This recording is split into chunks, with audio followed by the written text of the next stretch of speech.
Hello প্রিয় দর্শক, আসসালামু আলাইকুম। আপনারা সবাই কেমন আছেন? আশা করি আল্লাহর রহমতে আপনারা অনেক ভালো আছেন। বন্ধুরা, আজকে আমি আপনাদের মাঝে একটি ভিডিও নিয়ে হাজির হয়েছি।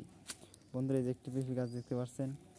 আমি কিন্তু আপনাদের মাঝে কিছুদিন আগে আমি ভিডিও দিয়েছিলাম, যে ভিডিওটি আমি আপনাদের বলছিলাম যে গাছগুলো কিন্তু অনেক ছোটো ছোটো তখন কিন্তু রয়ে গেছিলো। এখন কিন্তু গাছটি সম্পূর্ণ পরিমাণ ভালো একটি সাইজের হয়েছে। বন্ধুরা, এই দেখে নেন আপনারা, এই একটি গাছ আপনারা দেখে নেন, পেঁপে গাছ। আপনারা কিন্তু অনেকেই আছেন যে আপনারা বাড়ির আশেপাশে অনেক জমি রয়েছে, আপনাদের সেখানে আপনারা কী চাষ করবেন আপনারা কিন্তু বুঝতে পারেন না। তাদের জন্য কিন্তু আজকে আমি এই ভিডিওটি নিয়ে হাজির হয়েছি। অবশ্যই আমাদের সম্পূর্ণ ভিডিওটি দেখবেন এবং নিয়মকানুন মেনে আমাদের এইগুলোকে যদি আপনারা চাষ করতে পারেন পেঁপেগুলো, তাহলে কিন্তু আপনারা ভালো একটি ফল উৎপাদন করতে পারবেন। আমরা আজকে লিমা ব্লগস থেকে একটি ভিডিও নিয়ে হাজির হয়েছি আপনাদের মাঝে। অবশ্যই সম্পূর্ণ ভিডিওটি দেখবেন। এই পেঁপে গাছগুলো চাষ করার নিয়ম হচ্ছে, বন্ধুরা, অবশ্যই আপনাদের এক সিরিয়ালভাবে কিন্তু আপনাদের পেঁপে গাছগুলো রোপণ করতে হবে। দেখতে পাচ্ছেন গাছগুলো কিন্তু অনেকটি বড় বড় হয়ে গেছে।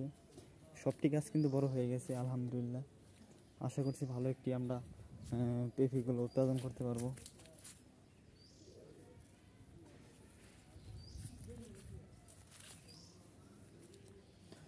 আমাদের ভিডিওটি যদি ভালো লেগে থাকে অবশ্যই চ্যানেলটি সাবস্ক্রাইব করে দিয়ে আমাদের সাথে থাকবেন।